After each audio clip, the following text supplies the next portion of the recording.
good morning, hola, what's up, how art thou, if you will. Okay, so the ball goose came in the mail. It's this knife this little boy made. It's real good, and so that's exceedingly awesome. I should do a video just about that because it's pretty cool. Okay, so I want to talk about investment, right? So I know that this guy is a pastor and highly respected in several circles, and then part of what the guy does is support a ministry that has a restoration facility for kids that have been through trauma. And so I'm sitting there thinking, I'm looking at this stuff and I'm like, man, this is pretty cool and everything like that, but what am I actually going to use this for? What am I actually going to do? Because I already got like my little pocket knife, jackknife, that I work with every day. I carry a wet rock in the other pocket.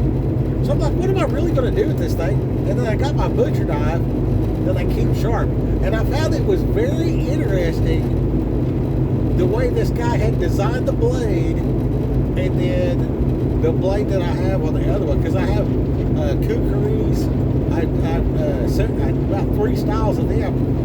One very traditional, but I actually keep it in the Subaru, and then I got 2 others that are more like Chinese knockoff. It's got the good blade and everything. But then I found a hunting style knife, but it's got the same angle of blade that this individual had made. And I was like, man, that's real good. I guess he had 30 of them made, and I wound up getting the last one, so I got it right over. And but it's still in the box. I was looking at it, and my wife gets these rings, and you wiggle that ring, and you can see the shimmer and the different cuts or whatever. So I was doing that, and you can still see the machining on the blade, and which is super cool for, hey, this is new straight out of the box, you know what I mean? Because you can tell that nobody's ever sharpened it because it still has the machining where they sharpened it at the factory.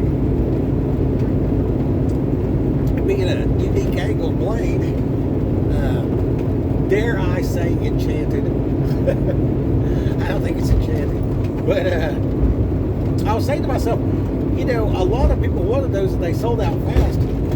I clicked on the deal or whatever. I was going to get 2 because I wanted to give my dad one and give one to my uncle. And then they said that they weren't really stoked with the one I got, but I could only get one because it was the last one.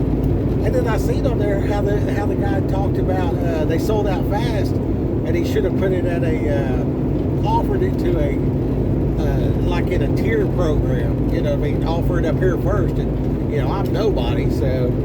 The fact I got one is kind of surprising. Anyway, so I was thinking, you know, I could donate this knife to their situation and let them do an auction where everybody can bid on it. You know what I mean? Because a lot of people wanted this thing. And I'm thinking, you know, taking, you know, $200-300 investment and turn it into, you know, $10,000 benefit for the kids. And I was like, man, that's the way you steward right there. You know what I mean? And I ask God for wisdom all the time, and I say, God, will you show me how to do this and show me how to do that? And you know what really matters to me is the kingdom business. You know what I mean? And I see the stuff and everything, and I was watching just now about the prepping and everything, and I'm all about the socks, man. I've got 600 pairs of socks. Like, that's not an exaggeration. I buy a bag of Hanes socks. I buy the exact same socks every single time. I got socks from 4 years ago that I wore one time. They got washed, and now they're in a bag somewhere because I get these reusable bags from Cracker Barrel. My wife and my mother-in-law used to get them all the time. We tease them and say it's the Allen family luggage. Anyway, just fill them things up with my dirty clothes, and then I'll wash my dirty clothes, these white shirts and socks. I'll only have about, I don't know, probably four to six pairs of pants and shorts, you know, and then, you know, a couple pairs of boots, about 3 pairs of shoes, and then 600 socks, you know, 600 pairs of socks, and at least 100 white shirts. And I do that because I'm in the truck, I'm on the go. So if I just take this dirty sack of clothes and put it in the shop, and then another dirty, like twice a year, I go to the laundromat and spend $50 to get the biggest washing machine. It holds like 5 load, front loader, $12 to cycle this machine, and, you know, put 3 loads of soap in this thing and drop the $12 in it. 20 minutes later, I'm in the dryer, you know, 5 dryers, all white stuff, and then it comes out, and I'm done doing laundry for 6 months. Every sock is exactly the same, so I just grab 2 socks and fold them together. If 2 socks are folded together, it's clean. If they're apart, I've had them on my feet, so they go in the dirty. But if I have the clean and the dirty side by side, I can't tell the difference because I can't smell. So, and I generally wear these shirts until this strap is still there while I'm not driving. So if I move this and I see a little hint of dinginess, I know it's time to change the shirt. I take the shower every Sunday, whether I need it or not, and it cuts down on my being in a truck stop shower, because I mean, you guys out here worrying about COVID. I mean, I don't know if you frequent the bathroom at a truck stop, but it'll give you a certain level of trauma. Anyway, down in like in Florida with the Mercer and all that stuff. So like from Louisiana on over, dude, I won't even use the shower. I-10 South, no, I ain't going in there. I gotta get up at least in Dallas or something, go by the house, or like right now, like I'm, you know, in Missouri at the moment. Anyway, so the Lord's been working on me quite a bit, and the gratitude stuff,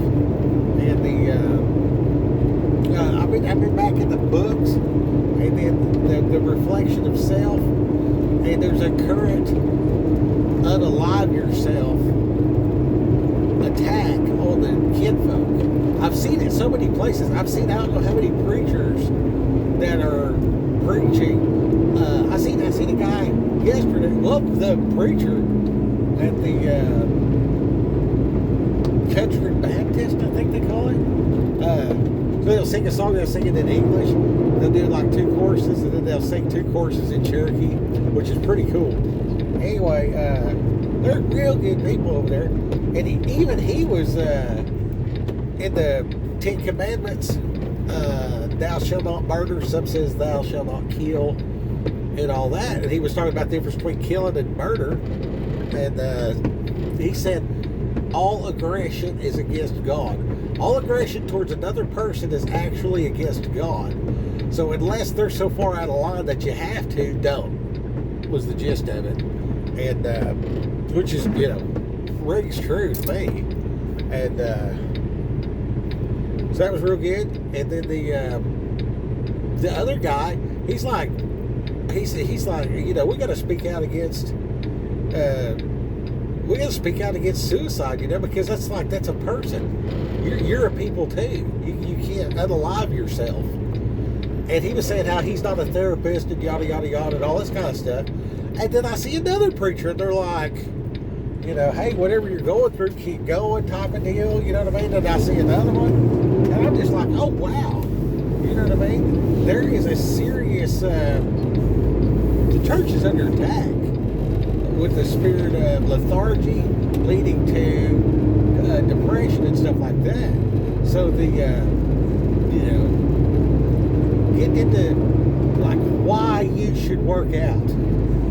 You know what I mean? Why you should get out there and get moving, get your juices flowing, you know, eat clean and, you know, whole foods, get off the Pop-Tarts, you know what I mean? Like, yeah, Pop-Tarts are great if you that shelf stable and you're in a war zone, bring on the Pop-Tarts. Cool. You know what I mean? But in your day-to-day life, like, you know, put the Pop-Tart down and cook some eggs. It's not that hard to cook some eggs right now. And I don't know if you ever eat a fried egg, but you probably have, and they're delicious. So, you know, anyway, that's about all I got, you know what I mean, for right now. I'll probably make some more videos. I've been real thankful, and I wrote a pretty good poem to my spouse. So I'm going to say that, you know, usually I say go get them, talking about go out and witness, but I'm going to say write your spouse a poem. Go get her done. All right, Raquel.